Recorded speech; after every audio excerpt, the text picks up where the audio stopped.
the goals of this primer, so I mean, obviously the first goal of the primer is to help you guys better understand Dan's talk and the tools that he leveraged to get the computational benefits that he got. But I also think that compilers are an interesting and very different part of CS theory than any of you have probably interacted with before. And also I think that compilers and programming languages expose certain tools that are unique to their domain, but that you might be able to apply in your domain as well. So I guess, like, what is a compiler exactly? I think, like, the simplest definition we can give is it's an algorithm that transforms programs written in some source language to programs written in some target language, right? And so, like, the key parts here are that it's an algorithm, right? It's not a human being. Like, we can't send it off to Amazon and have somebody, like, mechanical Turk it. It has to be mechanical. And then there's these two important parts, right? There's a source language and there's a target language. So it's important that we're going from one place to another, yeah. So, but in order to kind of really understand this definition, we want to know what a language is. This is probably something that's like very intuitive to most of you, but we want to be specific. Like, a language is a syntax and it's a semantics. So Python has a syntax, Java has a syntax. But more importantly, they have semantics, right? Like, the Java memory model is a very pedantic definition of what you can and can't do and how threading works when multiple threads are accessing the same piece of memory. And that's an important aspect of the language, and it's an important aspect that the compiler needs to preserve and know about when it's producing machine code. What's a syntax? A syntax is a definition of what are the, like, valid things that you can write in your text buffer, right? So the syntax is what tells us that def is how you start a function in Python. It's also what tells us that you need to have all these tabs. So to be, like, kind of specific, like, here's a simple arithmetic language. And here's some examples of valid syntax, right? This is the stuff that you learned in grade school. So we have, like, numbers. You can add numbers. You can add them and then wrap them in parentheses and multiply them by other numbers. You can add them. You can add that whole thing to something. Okay. Seems pretty straightforward. If you guys have questions, just jump out. Okay. So it's also important to understand what the semantics of this very simple, like, grade school language is, right? So, like, this character 3 that I've drawn here, it's not the number 3, right? This is, like, you wrote that into your text buffer in Python, whatever your favorite editor is, and it's the number 3 sitting there. It's the character 3. But then, like, the meaning of that character 3 is the number 3, right? That's what we want. That's what our program is going to tell us at the end. Likewise, for the character 4, it's like it means the number 4.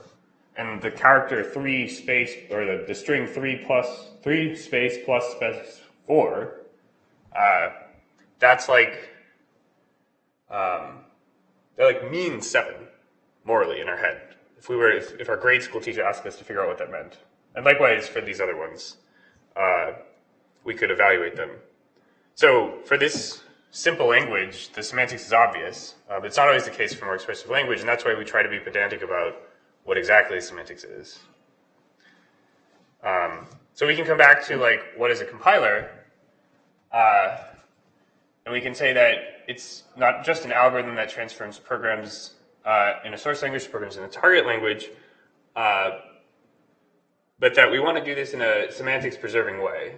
And what that means is that, like, if our compiler gets the string 3 plus 4, it should produce the number 7. It shouldn't produce the number 8 or the number 6, because it should preserve what we know to be the meaning.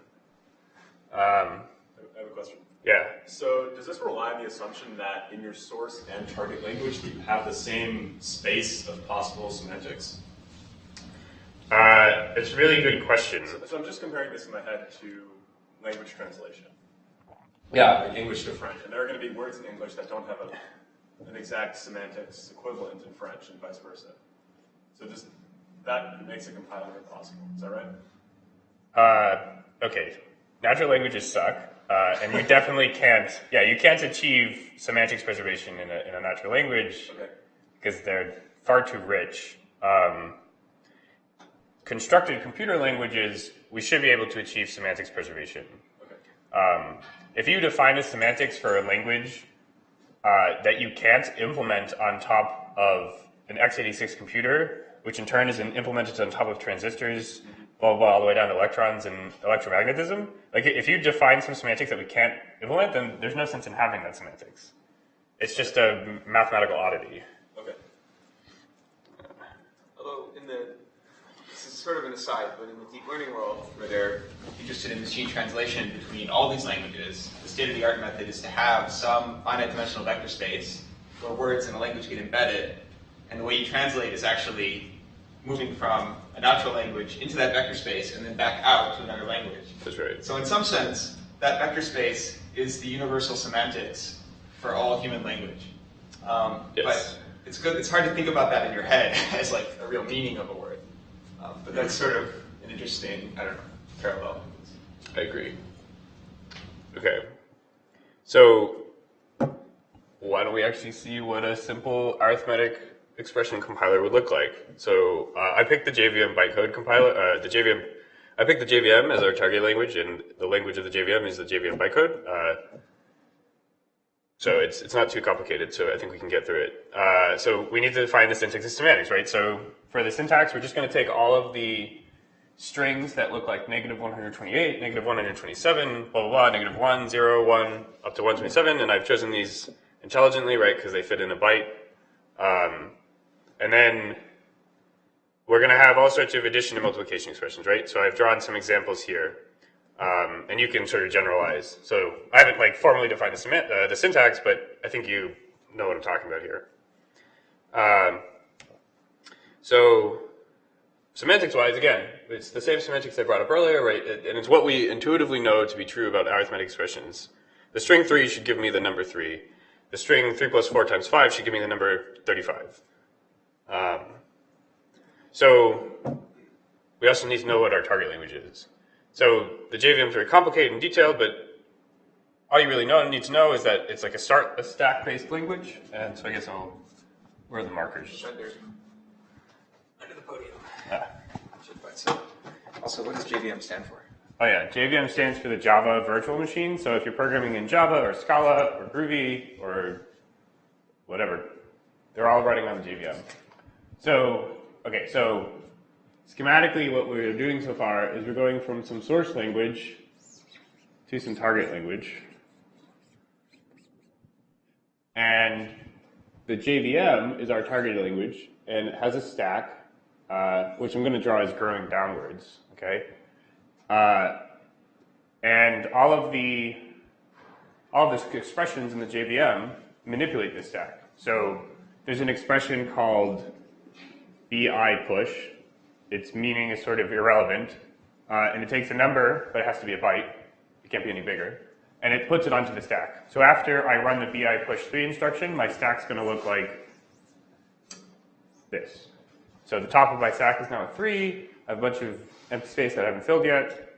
And then I could also say, I could push the number 4 onto the stack. And then, so we'd have a new stack with the number 4, number 3, and then the number 4 on a stack. And now I could use an instruction like add. The I just means that we're adding integers rather than floating point numbers. The I add is going to take the 3 and the 4 off the stack, compute their sum, and put that back on the stack. So after I add, the JVM will have a 7 sitting on its stack. It's a very simple language. It's just manipulating the stack using these instructions. There's also an I mul for multiply. So, yeah. Okay, so like here's an example. I did the first 3 instructions of it.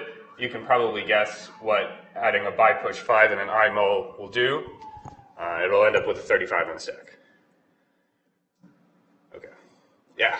So over here, it's sort of like we've got, so I'm from the Python world, so here it looks like we've got this function defined as iadd.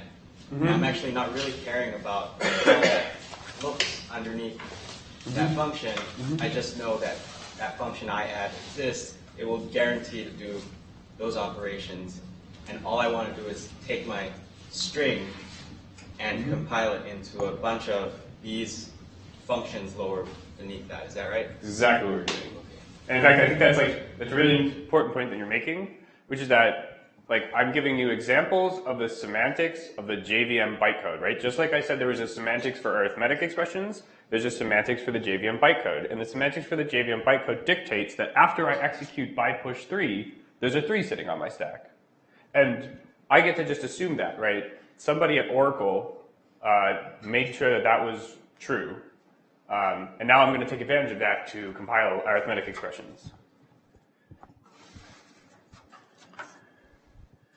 Okay, so here's what a compiler might look like for arithmetic expressions to the Java JVM bytecode, right? And this is, I'm dead serious. You could actually go and write this into a buffer and make it into a program, and this would work. And you'd actually have something that produced bytecodes that actually run the program. So for all of the numbers, we're just going to push the number literally onto the stack.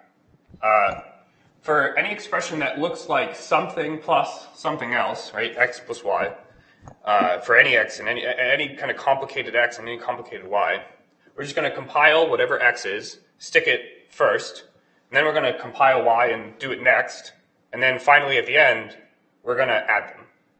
And likewise, if it's something times something else, we're going to just compile the first thing, compile the second thing, and then multiply the result. So I'm going to try and make this a little bit more concrete. Here's the example for 3, right? If we're compiling this character 3 in our source language, we just want the thing that pushes a 3 on the stack.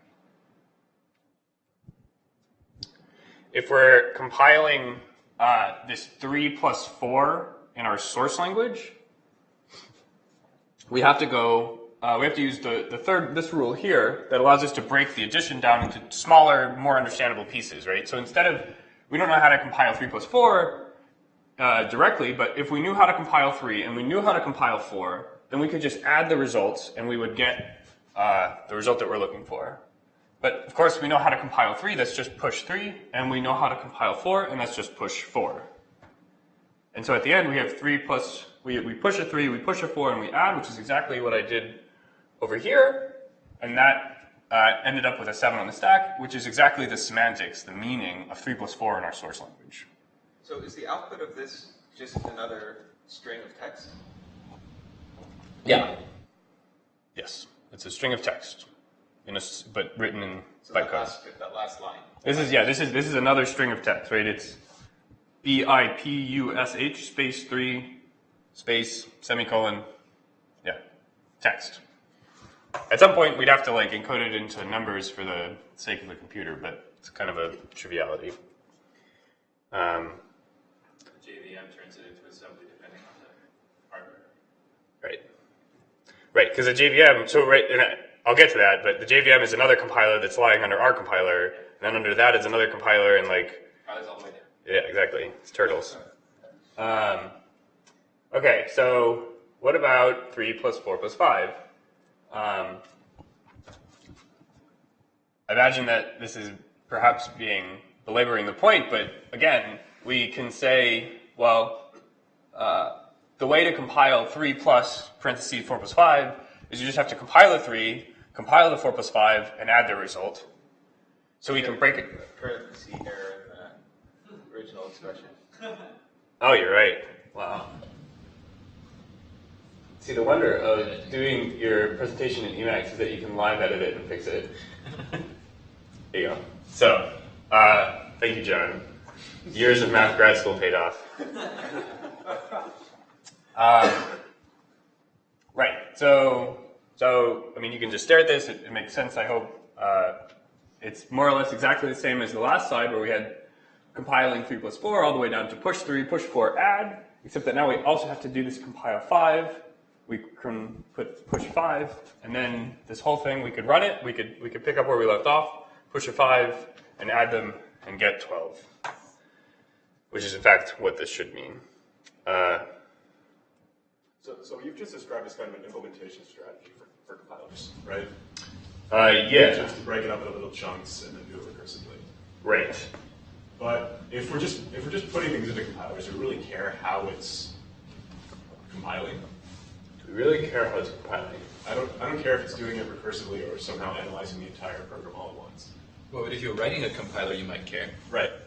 Yeah, so I guess there's 2 points here. One of them is like, oh, maybe this is an interesting way to solve problems by breaking them into composable pieces. Yeah. Right? In some sense, Right. if you're like mathy, there's like a homomorphism going on here.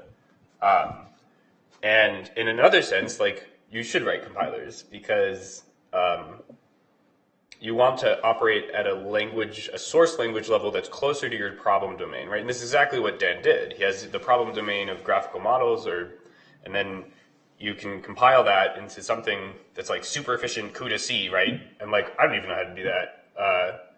So I would rather use Dan's source language. And if I have a certain expertise, maybe I can design a source language that's better for my peers. And then I can do the work of compiling it to the target language once. Okay, that's good. Thanks. But I would also say that the source language definition in this case is recursive, and Yes. so it would be very surprising if your compiler implementation also wasn't at least conceptually recursive. Yeah, and I would almost argue that if you can imagine a source language definition that's not recursive in most ways, that's really interesting, and I would love to hear about it. I mean, human languages are basically recursive too. We don't compile human languages. We don't compile them. Okay, so Recursive. They are recursive. sure. Well, yeah, they're weird. All languages are. This is why I do computer languages. Okay, so like, how would we actually engineer a compiler? Right? We just saw an example of sort of like writing a compiler, but I feel like there's a certain fundamental, essential difference between engineering and like just hacking something out. And I think there's a universal truth here, which is that engineering practice enables, sustains, and accelerates the growth of a program or a project. Okay, by using engineering techniques, we can ensure that we can manage the complexity and break it into understandable pieces, rather than let it consume and weigh down on us and crush us. So the discipline of engineering a compiler says we must decompose the compiler into smaller compilers. And that just means inventing some intermediate language and doing our whole compiler in pieces. So first we'll take our source language, right, the 3 plus 4, etc. We're going to go to some intermediate language that will come up and that is hopefully useful for us when we think about our compiler, and then we'll also add a backend that takes that intermediate language and produces the target language we're looking for. So in the previous case, it was the bytecode. And then our compiler is just a composition of do the front end and then do the back end. And so now we've taken this bigger problem of like, how do I go from strings to JVM bytecode into how do I go from strings to some middle point, and then how do I go from this middle point to the bytecode? And so with our diagram here, we've gone from source to intermediate language on our way to the target. So now we have 2 separate functions. And I guess perhaps it's worth saying that this is the front end, and then this is the back end.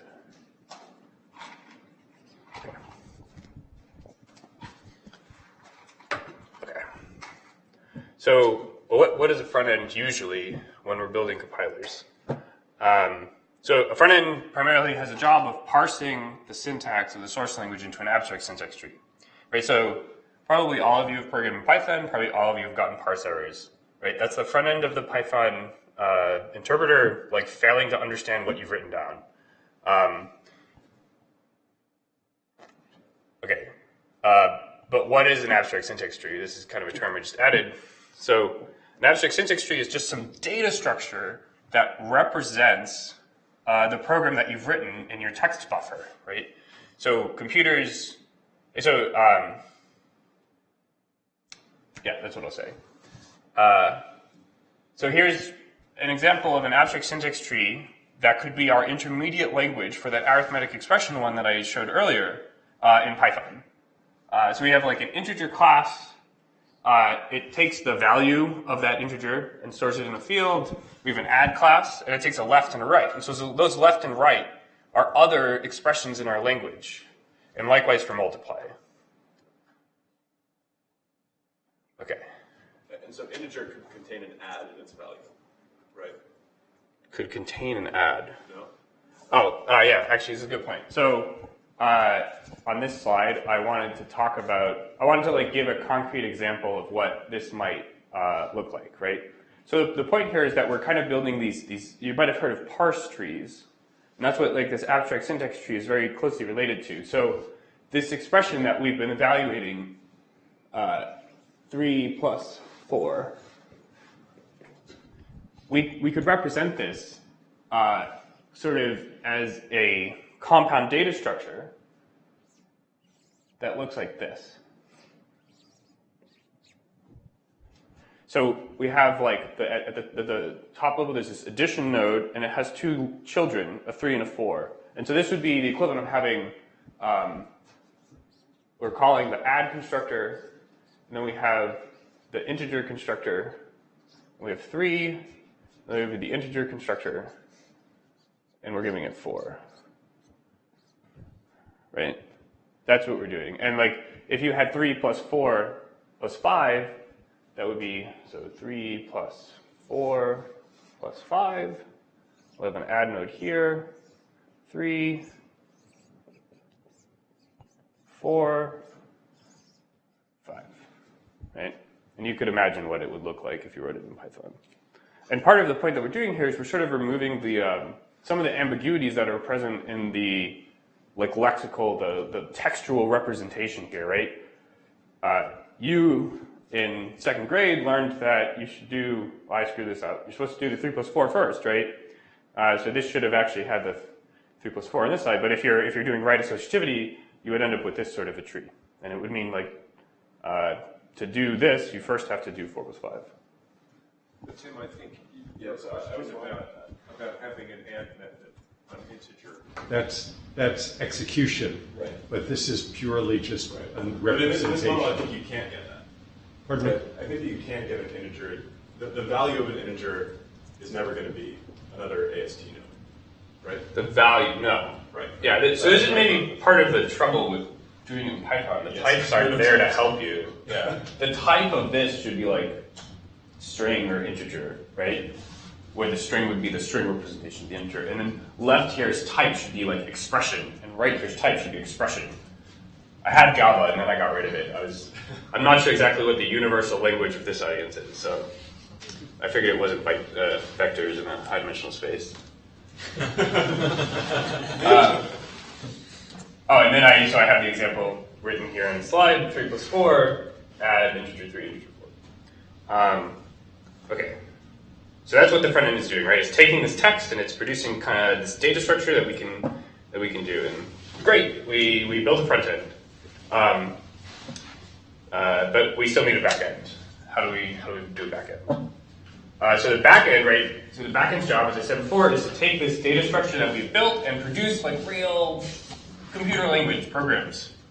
So if I was to implement this backend in Python, I would do something like this. I would add a backend method to all of my data structure classes, and it would produce the string in the target language, the JVM bytecode, that does whatever this abstract syntax tree node represents. I forgot to close the calendar.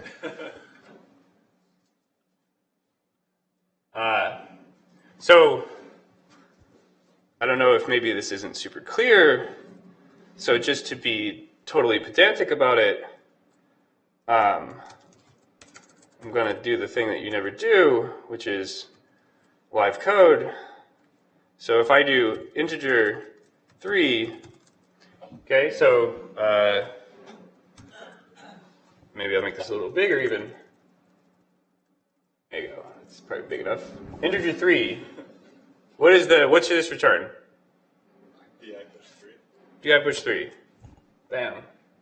And then what if I wanted to add integer 3 to integer 4? Push a 3, push a 4, and add them. So we wrote a compiler in like half an hour. They're not that hard.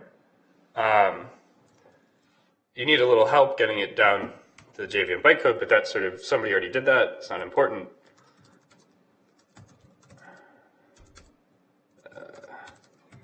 So integer 5 multiplied by the sum of 3 and 4. Parser. Thank you. Boom. So we push a 5, then we push 3, then we push a 4. We take the 3 and 4 off, sum them, put 7 on, and then 5 was still sitting there all along, and then we multiply it. And then we get 35. So, yeah, okay. There's a compiler. Yeah, so, okay. So I guess this, maybe I wanted to stop here and say, like, why are we doing this at all? Why are you guys sitting here? What is important about programming in a high-level language? I think sort of we all have an intuitive idea that we'd rather program in Python than in x86 assembly. Maybe some of us don't mind Python programming in C, but we still recognize that there's a value in having Python. And kind of the point of this is that when we go from the lower level, right, of electrons to transistors, and moving towards like assembly and then C and then Python and maybe even crazy languages like what Dan built, we're giving up some control. We don't have to control as many resources. We don't allocate memory. We don't concern ourselves with registers. Maybe there's like really nice abstractions over talking to the internet. Right? We just call a function and gets a web page for us. And that makes our lives easier. And it makes it easier to think about whether our program is correct or if it's wrong. And so that's why we're programming in these high-level languages. They give us extra reasoning power. And they bring us closer to our problem domain. Like, nobody would want to write a web server in x86 assembly, but like lots of people write web servers in C, and people write web servers in Python. And I'm sure it's easier to write a web server in Python than in C. And like, computers are good at translating, and we should make them do that job for us. We shouldn't have humans translating their high-level mathematical problem domain into C, because they're going to make mistakes and reference memory that they don't own and crash. And it's going to be really long. It's going to be like super long, which means it's harder to reason about, which means it's harder to code review. Maybe not everybody does code review, but you should. Yeah, it'll take longer to get your code into Hail. Yeah. So we engineered a compiler in half an hour by building a front end and a back end, and the front end does the parsing, and the back end produces the code for to run on the JVM.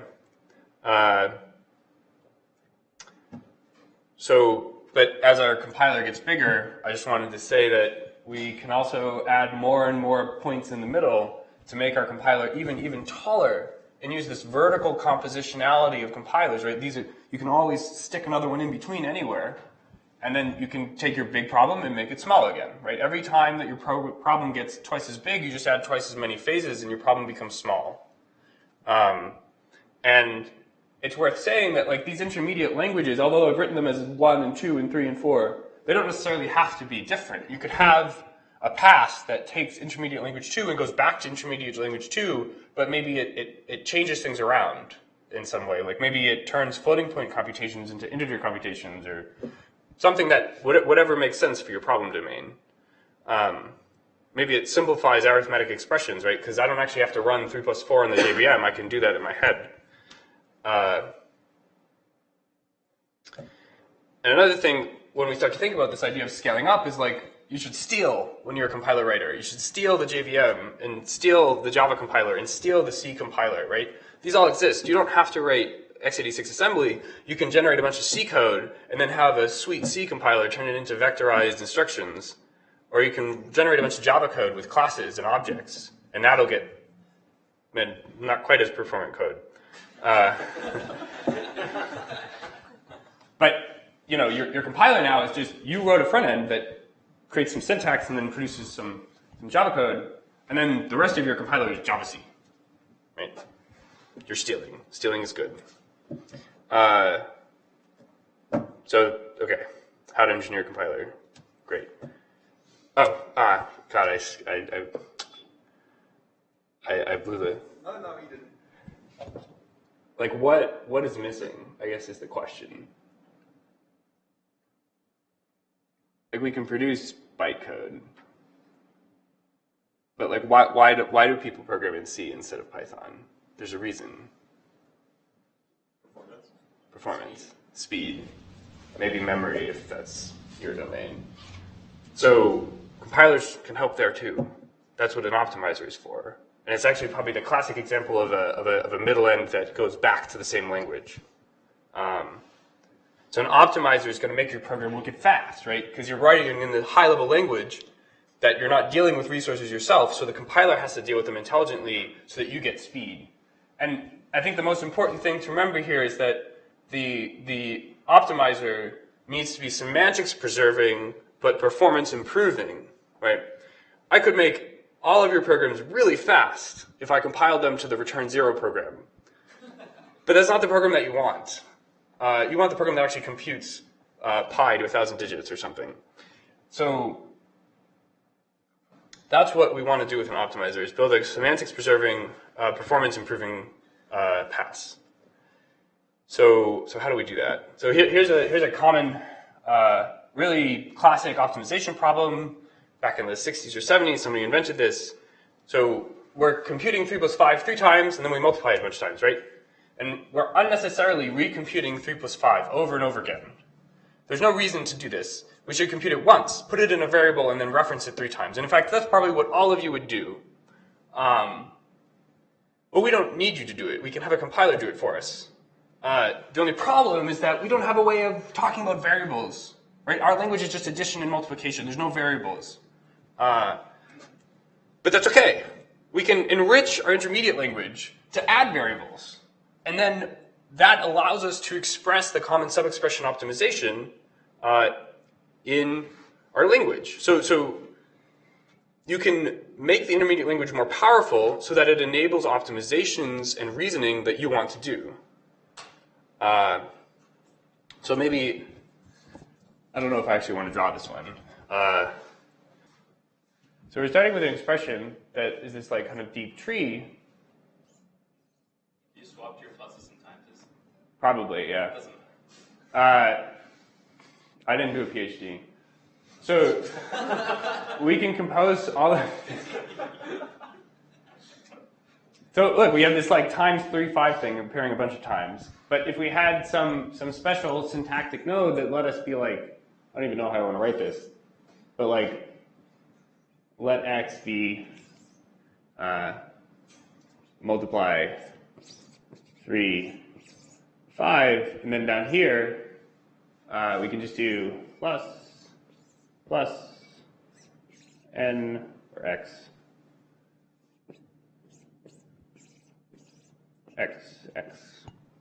right? And we've made our program simpler. We compute this once, we remember it, and then we just we add it a bunch of times. So we've like reduced the amount of computation we have to do by enriching our intermediate language with a representation that supports the optimization we're looking for. Yeah. So does it actually like, treat 3 and 5 as like symbols or like numbers? So this is like 4 plus 4 or something. Oh. The same thing, or? Yeah, so that's a really good question that I totally skipped over because I thought it would get complicated. But are you pointing out that like if this was 4 times 4 plus 4 times 4, if all of these were 4s? Well, one is 3 plus 5. One is 3 and 5. One is 4 and 4. So like this one's 3 and 5, and this one's 4 and 4. And what about this one? Something else? Whatever. Yeah. So in that case, we wouldn't be able to take advantage of like common subexpressions because the numbers themselves are sort of immediate. There's no value, there's nothing to compute ahead of time. We want like some multiplication or addition to appear multiple times, and then we can abstract it out, do it once, and then use it multiple times. But there's maybe another optimization that you're thinking of, which is called constant folding, which is like this whole expression is trivially computable by the compiler at compile time.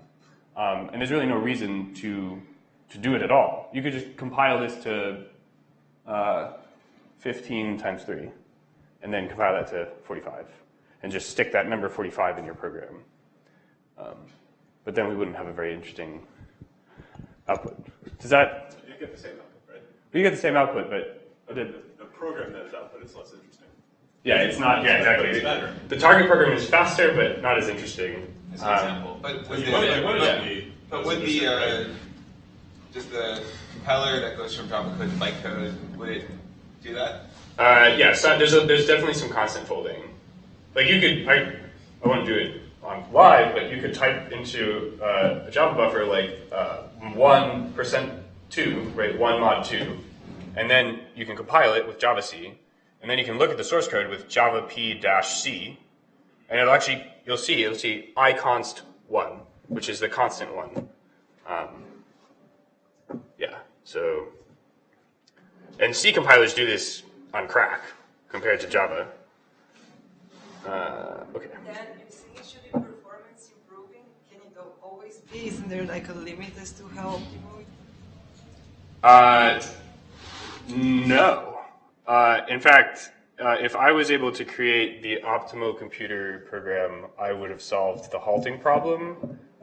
And yeah, so actually there's this like full employment theorem for compiler writers that says that there is always like there's always like a slight improvement that you can make, because if you wrote an optimal compiler for all cases, then you would be able to optimize every non-terminating program into a loop that just does nothing and loops forever.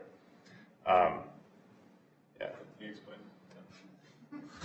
Yeah. So the question is, is there like a stopping point? Can we reach the optimal? Okay, so I guess like there's two questions, and maybe I misunderstood your question. Like, is there an optimal program? And that's also kind of a no, because you have trade-offs of time and space. So you might be able to make a really fast program that uses a ton of memory, and you might be able to make a really slow program that uses almost no memory. And people really do play these tricks, especially if you have like an embedded system like your phone. And then there's the other problem, which is like, can I write a compiler that will produce the optimal program in all cases, if there was some optimal program? And it's also no. By like reducing syntactical complexity into smaller. But for a given program, Yeah. but for a given program, there can be an optimal. It's possible that there exists an optimal compiled. Yeah, right. Okay. And like for arithmetic expressions, there totally is. It's just the number. Right. But as soon as you add loops, things get really tricky, and you run into the halting problem. Is the halting problem something does that make sense? The halting problem. So the halting problem is a like fundamental theorem in computer science, which says that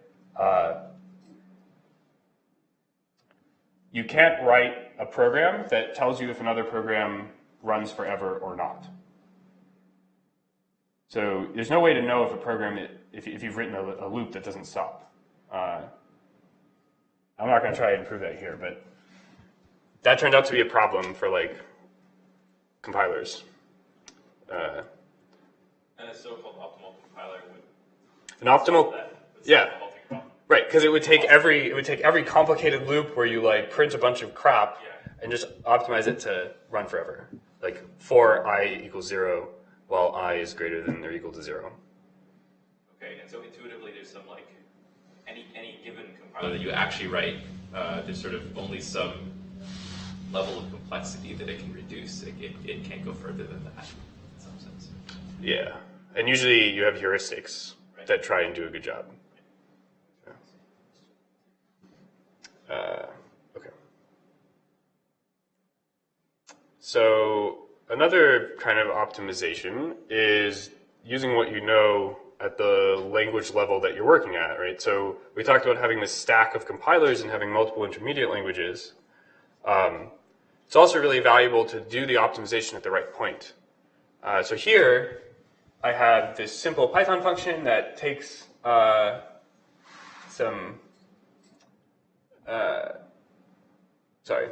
I have this simple Python function that I have given unnecessary extra arguments to, and it just it takes some array of x's, it multiplies all of them by 10, and then adds 5 to all of them, right? So it's kind of like this like weird, I don't know, like a linear model, right? But I'm doing 2 map steps, which means I'm looping over the array twice, and I'm probably creating an intermediate array and then returning it. So it's like a lot of like unnecessary memory allocation. I do 2 loops, and I really only need to do 1 loop. I don't have to look over it twice. And so we could rewrite this to be this, right? And we've just fused the two map steps together. And this is something that Spark does. If you ever use Spark, multiple maps and filters will get fused into one step. And I guess the important point I'm trying to make here is that you want to do your optimizations at the right level. If we compiled these maps into for loops, it would be much harder to understand that we can put the successive for loops into one common for loop. But we know there's algebraic properties of the map function that let us combine it like this. Does Python do this? Probably not. I don't think Python compiles. When your compilers do a good job. You look at the assembly code it produces. No, this is like actually a huge problem. There's people in the programming languages community that are looking at ways of visualizing to the user what the compiler did and where it failed to optimize things. But it's an open research problem.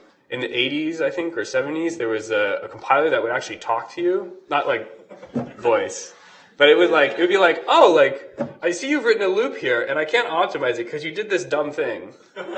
And then you can be like, oh no, like don't worry, that dumb thing is actually a really clever thing, and pretend it's this, and then optimize it. Or you can be like, no, please don't. That was dumb. I'll fix it. You can also experiment and time. That's true. Yeah.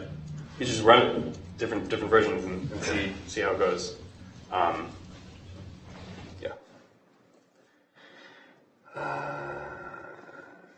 Yeah. So I guess in conclusion, like, what's a compiler? A compiler is a tool for making new languages actually do something, right? Because you need to take your like theoretical new language and produce a target language that runs on your computer.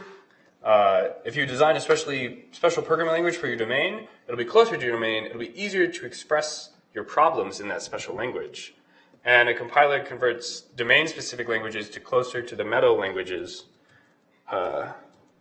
which I had a picture for, but I can't show you. It was just a guy playing metal. I was going to say, when you're playing metal, you can go faster. So, thank you.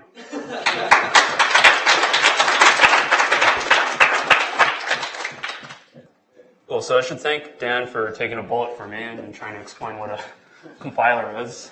So now my job is much easier. So today, what I'm going to be talking to you about is how to compile probabilistic programming languages. And so from the user perspective, these are usually presented as black boxes. You just feed it data, and it gives you answers.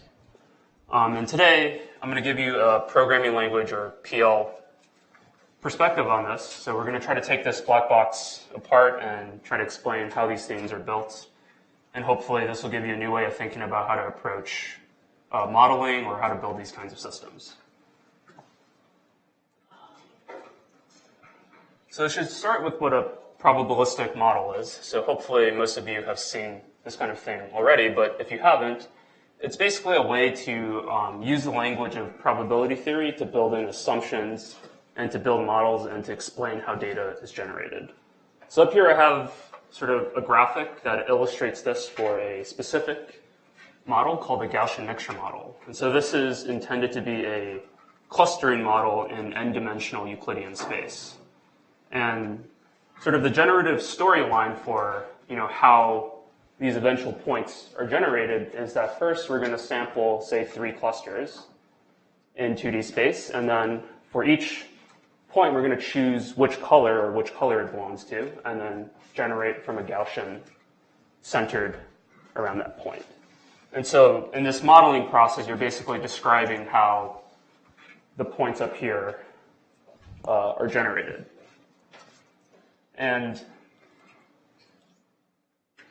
when you do probabilistic inference, you're so before we started on the left side and we moved to the right side. And in probabilistic inference, you start on this side where you say, I observe all these points. I don't know which cluster it belongs to.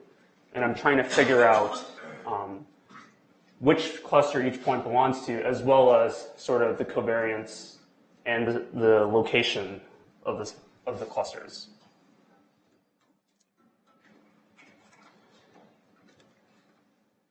So in standard practice, how this modeling process might go is you might go up to the whiteboard, you come up with a model, and you write it down in some statistical notation.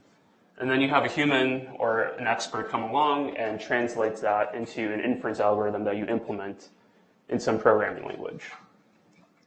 And sort of the probabilistic programming paradigm is sort of saying, well, why don't we give you a programming language for writing models instead? So we'll give you a modeling language, and we're going to have a compiler automatically convert that specification of a model into an inference algorithm.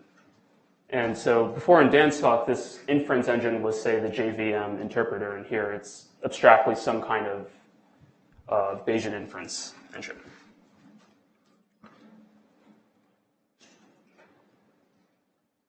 So I'm going to actually start by showing you sort of 4 different ways we can represent the Gaussian mixture model we saw earlier. And this is just to give you a flavor of what I broadly mean by a programming language or a modeling language. So random variables are something that hopefully all of you have seen. And this is sort of using random variable notation to describe the Gaussian mixture model from before. And you can intuitively read this notation as sampling. So here mu k is a cluster mean that's drawn from a normal distribution. So when we read that statement, it's like we picked 3 different clusters. And then when we read these next 2 statements, so Zn is sort of color the points, and then each Yn is draw from it. So random variable notation is just a concise way of conveying to another human being this is the probabilistic model that we're talking about. And if we view this notation as sort of from the perspective of a programming language or language, what we really want to do is talk about this complex statement or this complex structure as a composition of primitives. So the primitives here might be random variable statements. So mu has a multivariate normal distribution with centered at mu0 with covariance sigma 0. And the combinators we would use to sort of build this complex expression is maybe sequence. So if I stack this sampling statement and this random variable statement together, then I get this piece of notation. And if I wanted a vector of random variables, I might just say, well, I have this piece of notation, I want k of them, and I get that one. So here's another way you might want to represent a probability distribution. You might write down its density factorization. So it's the same as we had before. So we have k copies of the multivariate normal distribution. We have the clusters assignments, and then we have the actual data points. And here the primitives are, you have base densities, so the density of a normal distribution, and your combinators in this case are multiply. So here this plus is abstract plus, so if I juxtapose this density and this density, I get the multiplication, and I can also loop a bunch of densities. Here's another way to represent the GMM. So this is a graphical model, or in this case, a Bayesian network. So in this case, the structure that we're defining is a graph.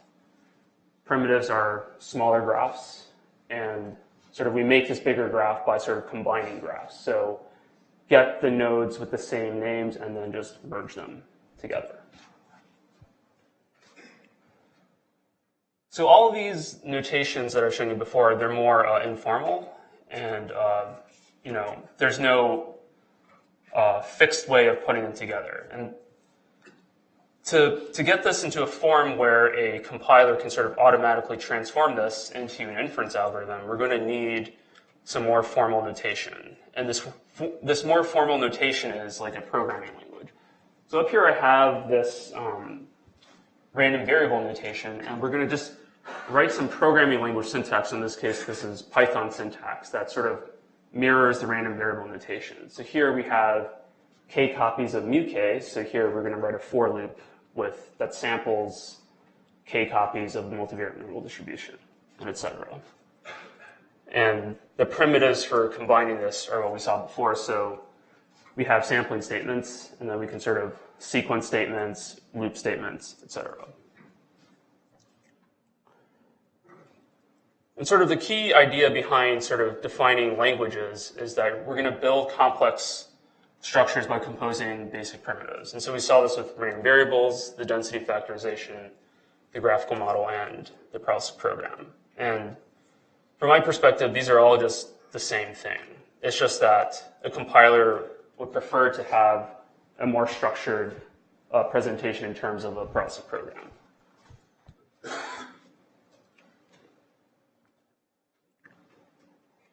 Right, so now we can get towards the main goal of this talk, which is to explain how probabilistic programs are compiled.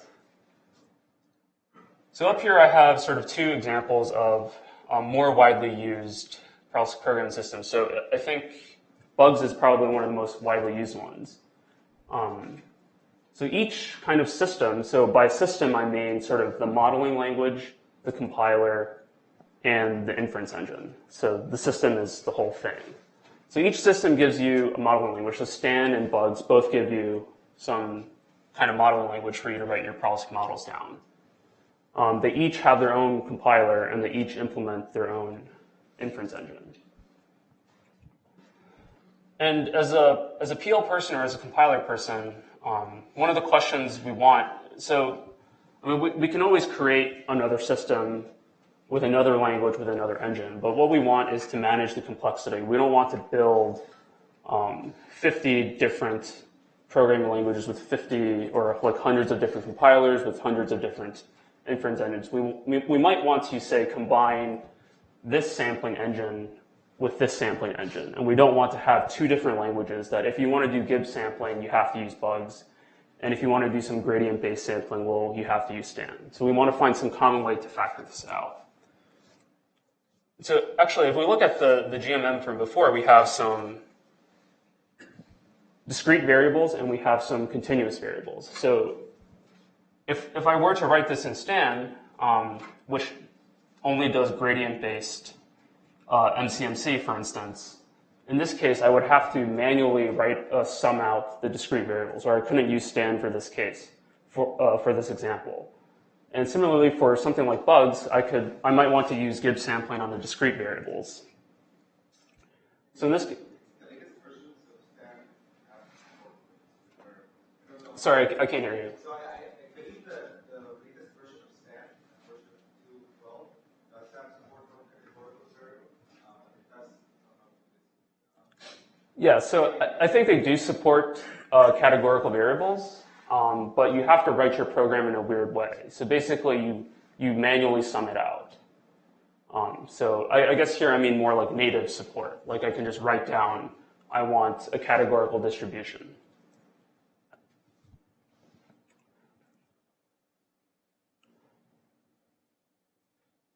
So one way we could try to combine sort of the gradient sampling and the Gibbs sampling is to define another modeling language. Define compilers that compile to Stan's modeling language or to Bugs' modeling language. Write another gradient and Gibbs engine and then sort of compile to that. That seems like a lot of work. And so in a modern compiler architecture, as we saw earlier, we have this way of factoring out the steps of compilation into a front end, a middle end, and a back end.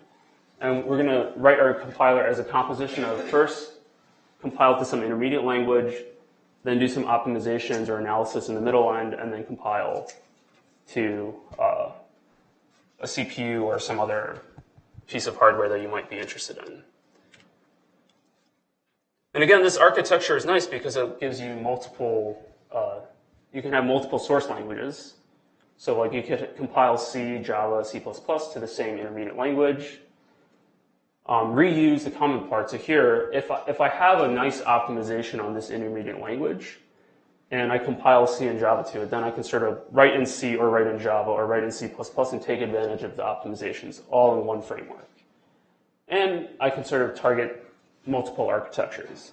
So here, maybe x86 and AMD CPUs have different complexities for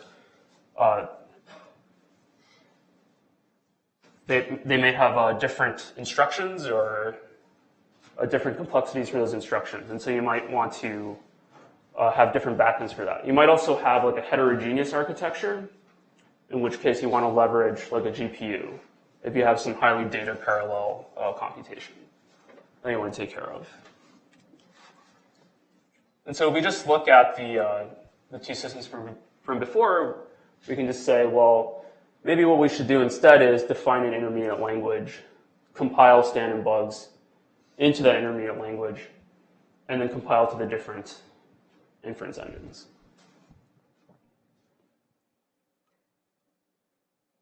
And again, sort of the key idea throughout almost all this talk is about compositionality, taking complex things and breaking them down into primitives that you can compose. So with languages, it was you have base expressions and then combinators for constructing more complex expressions. And in this case, we're taking transformations and breaking them down into more manageable transformations. So what might this look like for a probabilistic program? So compared to like a general purpose programming language where we've had like 50 to 60 years of compiler and language research, we know what intermediate languages to use and what optimizations to perform. But in this case, our modeling language describes some probability distribution, and our output is some inference algorithm that runs on some abstract architecture. So we need to figure out all of these pieces. And so I'm going to return to my trusty Gaussian mixture model to sort of try to illustrate some of these ideas. So the first thing we might want to do is to represent models in some source-independent way. And so up here I have sort of some hypothetical probabilistic programming language with Python syntax that expresses the Gaussian mixture model. And what I want is some intermediate language that can sort of express all the distributions that my source language can express. So in this case, I might choose a density factorization. The modeling language is something that I'm going to use to write down programs easily and communicate like, oh, this is what a Gaussian mixture model is. But for the purposes of deriving inference, you might want to work with densities. So this seems like a suitable representation for compiling this source language into this intermediate language. So up here, it's just the same thing. So this for loop maps to this huge product, and similarly for that one. So this density IL can be used to do things like likelihood evaluation. Here, I put up a symbolic gradient. So I'll talk about this in the context of automatic differentiation later, but these are just some of the things you can do. So I guess the most interesting thing is sort of this idea of conditional independence, which I'm going to talk about right now. So typically the way conditional independence is presented is with a graphical model. So right here I have a Bayesian network that graphically encodes the probability distribution whose factorization I've written up there. So in this case, I'm trying to compute the Markov blanket of X4. And the Markov blanket of X4 is basically the nodes of this graph that I need to know to make X4 conditionally independent of every other node in this graph. And you can phrase this as a graph algorithm by saying, look at its parents, so look at who is connected to me, look at my children, who am I connected to, and also look at my children's parents. So on this representation, I would use a graph algorithm to compute the conditional independence relation. If I look at the symbolic representation, one way I might approach this problem is to say, well, I'm just going to keep the densities that mention X4. So I look at the density factorization at the top, only X4, P of X4 given X1 and X2, and P of X6 given X4 mention it. And so I'm just going to cancel those out. And these are basically the same way of computing. These are different ways of computing the same result. But the key thing is that depending on the representation, you might compute the answers in a different way. And so if a compiler used this as an intermediate representation to represent conditional independence, then it would employ a graph algorithm. And if a compiler used this, a density factorization representation, it would employ maybe this kind of algorithm.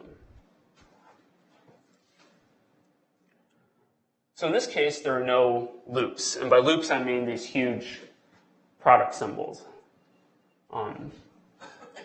So how would I compute, or how would a compiler compute conditional independence in this kind of setting? So one of the first things you might try is to say, well, I don't know how to handle loops, so I'm just going to try to compile it away. So get rid of the loops.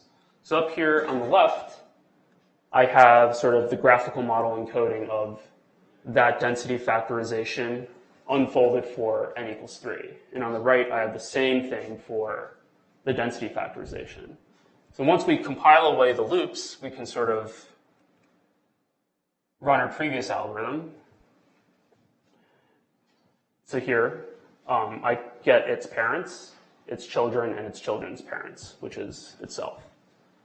And similarly on this side, I can just sort of cancel out everything that doesn't mention y2. So is this clear? So the problem with this kind of approach is that by unfolding the entire graphical model or unfolding the entire density factorization during compilation, you're going to end up with a huge data structure. So for example, in a Gaussian mixture model, if I have n data points, and it basically means that as I'm compiling, my compile time is proportional to the size of my data. And typically when you write compilers, you want the compiler to be proportional to the size of the program, not the size of the entire model completely unfolded.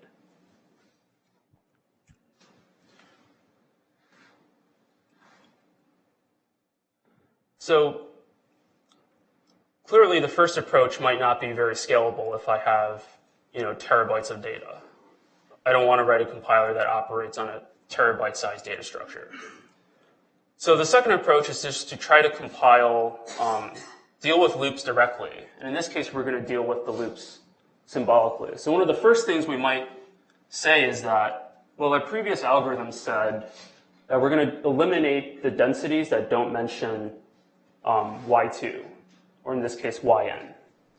And so we can immediately just get rid of this part of the density because it doesn't mention y at all. And for me to mention a specific component of the vector, I actually have to mention the vector. So in this case, I can just eliminate that.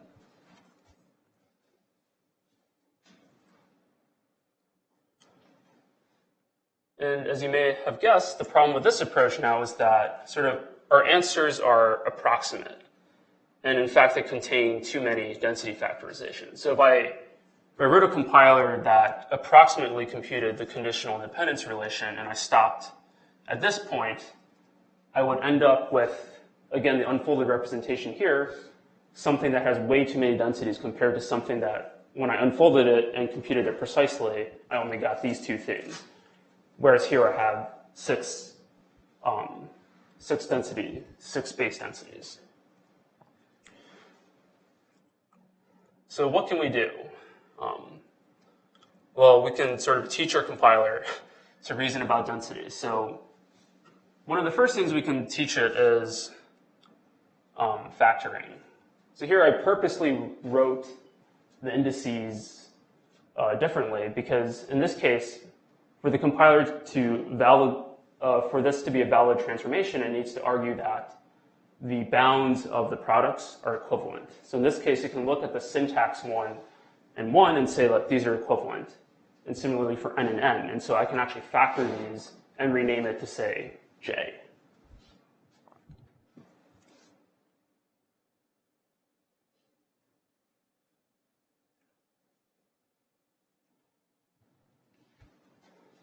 And then furthermore, I can simplify this further. So I wanted p of yn for some n in these bounds, and these bounds match up. So I can sort of just say that everything in the other iterations of this product are independent of it, and so I can just eliminate all of those. And so when I stop, notice here I switch this j to this n. So now I can stop and get sort of the precise conditional independence. So this approach is known as static analysis. So generally, static analysis is a compiler technique for saying, like, it's a technique for reasoning about programs before you run them. So it's basically asking, what can I say about this program before I run it? And for the case of a density IL, it's basically like a computer algebra system where you kind of teach it like mathematical facts. And it uses these mathematical facts to try to statically compute the conditional independence relations. And sort of now the problem with this approach is that your answers are approximate. So here I've given an example where I've changed this to k equals 2. So you'll get down to this point and it realizes that, well, 1 isn't equal to 2, so I can't factor these, right? Now, of course, if I had a more expressive language, I could rewrite this to j equals 2 to n, and then pull out the extra 1 there, and then factor that. So there is a lot of hacking and engineering that goes on into this. And eventually you'll hit a point where you might write down a model where the compiler can't statically figure it out, in which case you're screwed. Right. And I think this also goes to a question I think someone had earlier about what are the limitations of a domain-specific language. And in this case, you can write a domain-specific language that tries to statically approximate the conditional independence relations because you don't want to unfold the entire graph. But one day you'll come across a model that you want to write down that this language doesn't handle. And in that case, unless you're a compiler hacker, you can't just go, you can't do anything unless you're a compiler writer to try to fix the problem.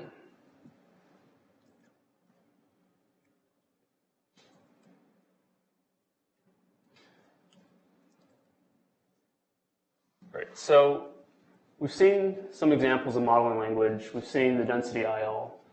So what happens if we just stop at 1 IL? So the annoying thing here is that, let's say we took stan or bugs and we compiled it to this density IL, and we were able to analyze it for gradients, full conditionals, etc., and that's nice. But now we have to write 3 different backends. So here I have a gradient sampling engine, Gibbs sampling, and I wanted a gradient and Gibbs sampling engine. So a compiler writer or PL person will look at this and be like, you know, it seems like we have some overlapping functionality here. Can we try to factor out these inference engines so that we can write the gradient and Gibbs engine as a composition of a gradient engine and a Gibbs engine? And again, the idea is compositionality. So here's MCMC presented abstractly as a language. So sort of the complex thing we're building is an MCMC algorithm that samples some n-dimensional space. And sort of the primitives are base updates that we might use on subspaces, so like slice sampling HMC Gibbs. These are just various kinds of MCMC algorithms. And our combinator is going to be gluing samplers together. So if I know how to sample in this plane and I know how to sample on the z-axis, then I can create a sampler that samples in 3D space.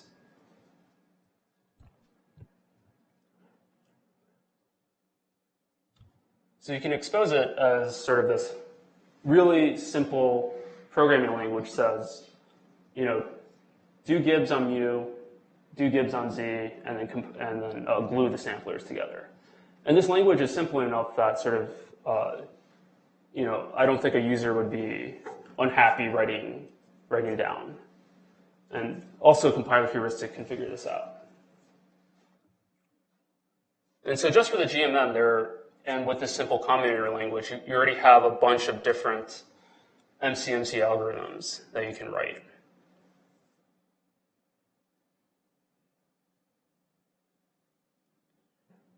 Right.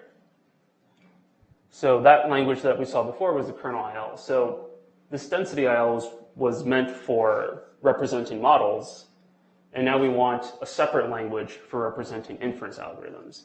And we might want to do this because our models are mathematical objects and we want to reason about their mathematical properties. But for inference algorithms, we might care about how much memory it uses, or whether it uses parallel resources, or like what computation. Right? So now this thing has computational properties.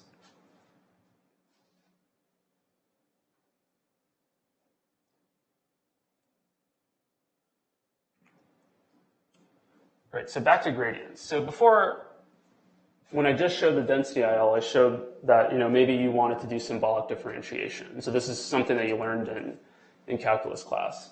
But if you take a language-based approach to sort of implementing gradients and sort of thinking about the languages that are involved, you'll see that there's actually a huge design space for how you want to implement gradients and how to compose them.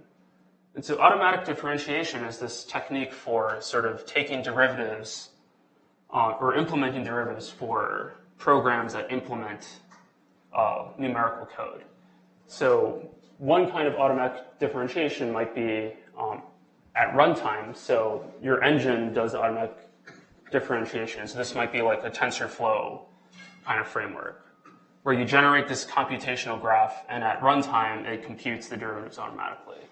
Well, you might also do source-to-source transformation. So if I have a compiler from the density IL to C++, then I can implement a source-to-source AD. There, I can also implement AD as C++ to C++. And now we can look at all these trade-offs and see which one I want. So for example, one of the reasons why we might want to use automatic differentiation is because there's a complexity guarantee. And what I mean here is that if I write some numerical piece of code that implements a likelihood function, I want the complexity of that derivative to take the same amount of time as my original piece of code, which is not the case for symbolic differentiation. But conversely, if I look at the symbolic representation, I might actually be able to interface with the computer algebra system and figure out more properties of the function that I'm trying to take a derivative of. And we can sort of compose all of them, right? I can use a computer algebra system to sort of reduce mathematically my likelihood function and then feed it off to AD 1, 2, or 3. And depending on sort of how complex the function is, I might apply AD1 to part of the function and AD2 to the other part. And so if you think about languages, there's a huge design space of possible ways to implement sort of one piece of functionality.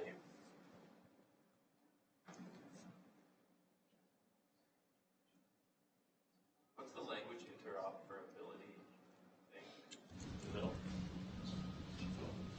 middle?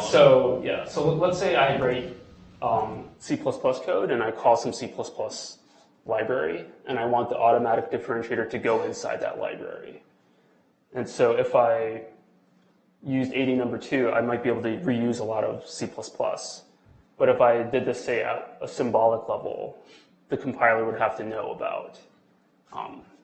And so it's harder to sort of put them together.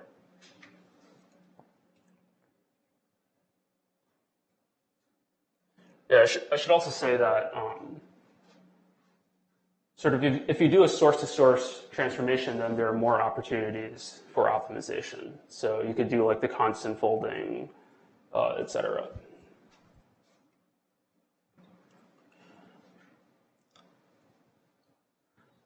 So up until this point, sort of the general story has been we start with a modeling language and we're trying to figure out how to compile it all the way down to some MCMC engine. But we can also sort of think about how thinking in terms of compilation impacts how we should design our modeling language.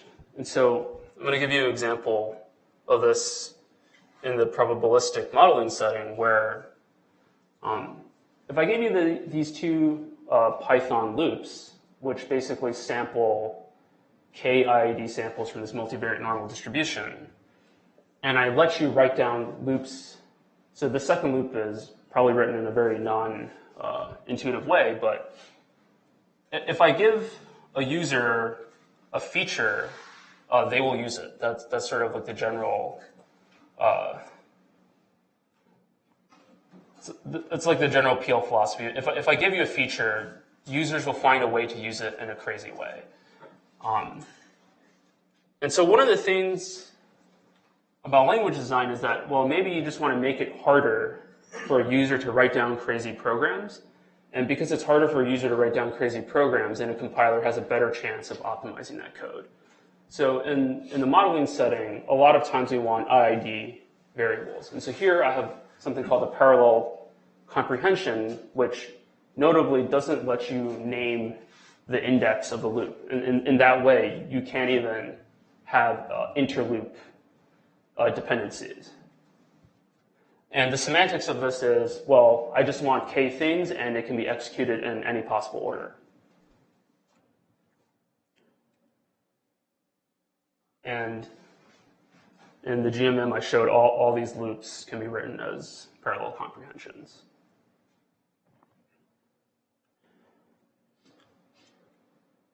This is actually very useful for implementing something like automatic differentiation. And so I think you guys saw a talk about AD a while ago. But conceptually speaking, implementing AD requires you to sort of run the code forward and then run the code backwards.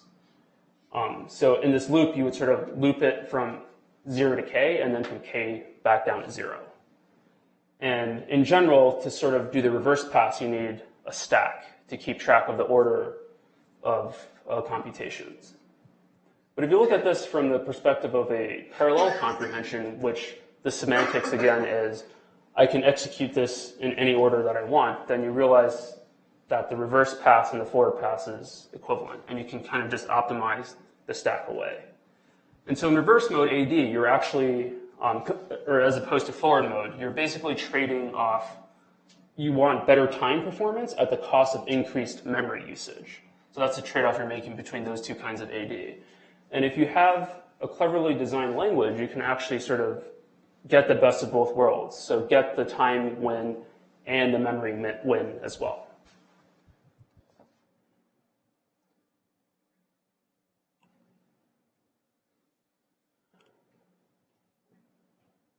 Right, so we could stop at these two intermediate languages. And as a PL and compiler person, I can always ask, can I do more? So here, we might have different backends. So this one might use a general purpose graphics card. This one might use a cluster of multi-core server CPUs, and this one might just be a simple CPU engine. And when I see all these backends, I don't want to write 3 backends, right? In this case, sort of the unifying concept is there's some sort of parallelism that I want to take advantage of. And so can I sort of take that parallelism, move it into a language, and then write one less backend?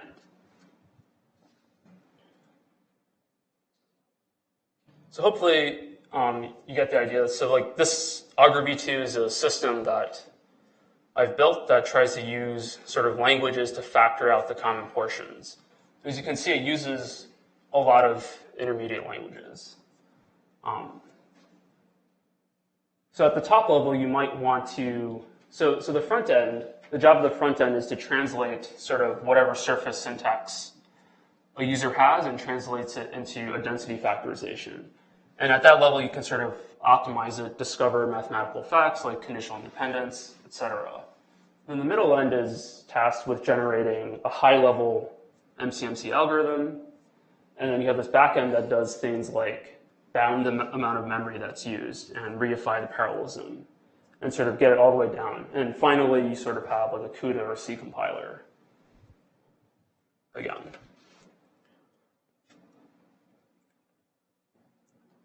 So does this work?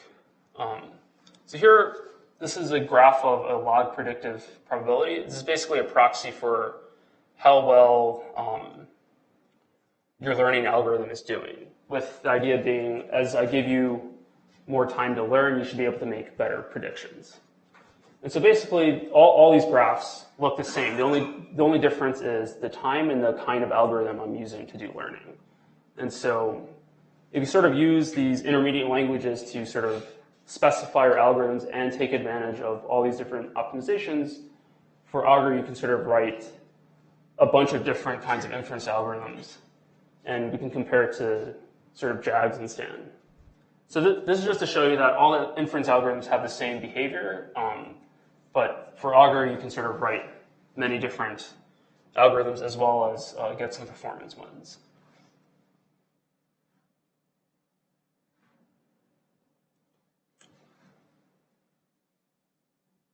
And this is sort of some preliminary numbers on scalability. So here I'm comparing sort of Augur's CPU code generation capabilities against its GPU code generation capabilities. So LDA is basically so LDA is latent Dirichlet allocation. It's a topic model for learning topics from a corpus of documents. And for the purposes of this talk, it's basically like a GMM where the topic is sort of the cluster. Points are words, and the size of the vocabulary is a dimension of the Gaussian mixture model. And so the general trend is basically that GPUs can sort of help as sort of the data set gets larger. So COS has about 460,000 words, and MIPS has about 1.9 million words. So the larger the data set, it seems like the GPU is doing better, as well as we increase the number of topics, the GPU is also giving you ones. Curious, what's the specs of the CPU and GPU that you're using? The CPU is, I think, a Core i7, like 2.8 gigahertz. Like, it's a really high end. And the GPU is a Titan Black, NVIDIA Titan Black. I think it has about like 3,000 cores and about 900 double precision units. So I do all these computations in double precision. So the Titan Black is a high-end GPU as well. Right. And I should also probably say that sort of systems like JAGs or STAN can't handle these models. So before, on this example, it was a very small Gaussian mixture model of 3 clusters, 1,000 data points. Once you move to sort of like approximately 2 million words, then this is where you're going to start to see that thinking in terms of compilation and trying to factor out the problem will really give you huge wins. So how long does STAN for JAGs? Where are they here? I mean, my computer crashes before the model even compiles. Yeah. I mean, I think, so I don't know the internals of STAN or JAGs extremely well, but the impression I get is that they do something akin to sort of unfolding the model. So they hit a loop and they start just unfolding the whole thing. And so I think a few years ago I tried this on like a machine with 128 gigs of RAM, and it still would not compile. So you can't even get to like starting to sample. And I would say like on the Gaussian mixture model, where I moved it up to say 10 clusters and 10,000 data points, I think it took STAN about 19 hours to draw 150 samples. But sort of Augur V2 finishes it in about, I think, like under a minute. So.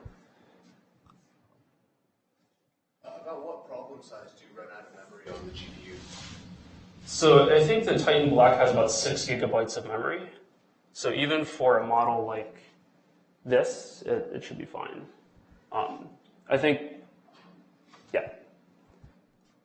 So one of the problems with the GPU is you have to allocate all the memory up front. And so basically right now it'll say, if it needs more memory, then it'll say, I can't compile this model for you. I run out of memory. Can you use multiple GPUs? Right now I can't, but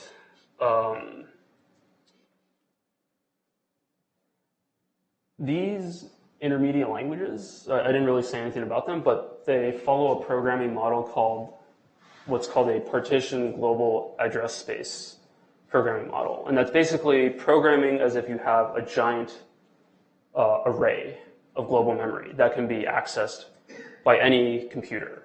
And it's the job of the compiler there to sort of chunk that array up and distribute it to different clusters, which may have GPUs and things like that. And so some of these kinds of languages include like Chapel, X11, and I guess Fortress, but Fortress is not dead. But you could sort of compile this to that language and then use that language's ability to distribute the data and then access the GPU.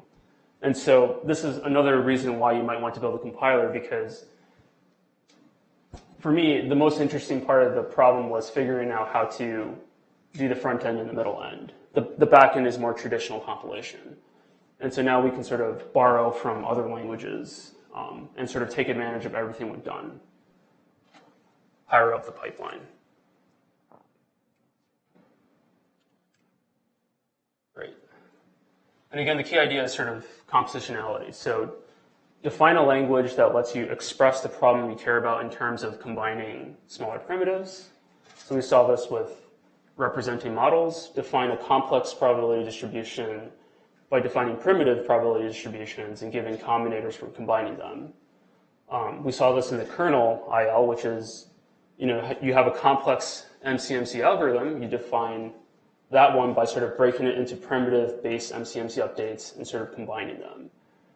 You can use all these other languages to express different aspects of the compilation in terms of the parallelism, resource requirements, etc. And there's also this, and so that's kind of like horizontal composition, so within a language. And there's also this idea of sort of vertical composition by breaking up complex transformations into simpler transformations. And so I think that's all I have.